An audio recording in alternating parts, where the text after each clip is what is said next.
Good afternoon to all. I am Ashad Khan, standing here in front of you.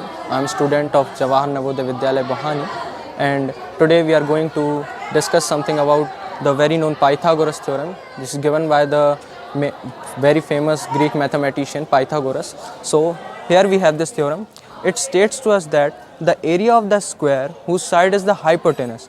Now what is this hypotenuse? Hypotenuse is the side opposite to the right angle.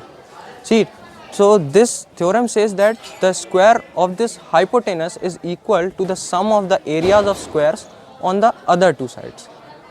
Here you can see the model as well, which will help us a lot to understand this theorem more clearly. So let us now move to another model which we will more clearly understand about this theorem.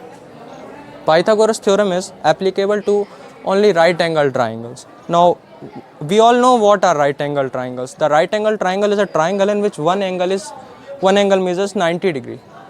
So this is our 90-degree angle, and what will be the hypotenuse? Hypotenuse will be this side. The hypotenuse is the side opposite to this right angle. So this is our hypotenuse, and if we consider this side to be our base, then this side will be the perpendicular. So here we have some unit squares. We have got unit squares, each measure 1 unit. So this hypotenuse measured to be 1, 2, 3, 4 and 5 unit squares. So what will be the area of this square that we got from this side? It will be 5 squared, which is 25, and we can actually count these unit squares and we will find that it is actually 25.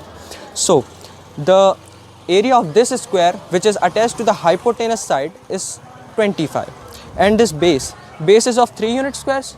Now its area will be 9, because 3 square is 9, and we can actually count these unit squares to find it to be 9, and this perpendicular is of 4 units and its square will be 16. So if we got the perpendicular square to be 16 and this base square to be 9, and if we add these squares, we will get 25, which is actually the square of the hypotenuse side, which we already calculated. We can count these squares manually, and the sum of these squares and these squares will be equal to the sum of this whole square which is attached to the hypotenuse side.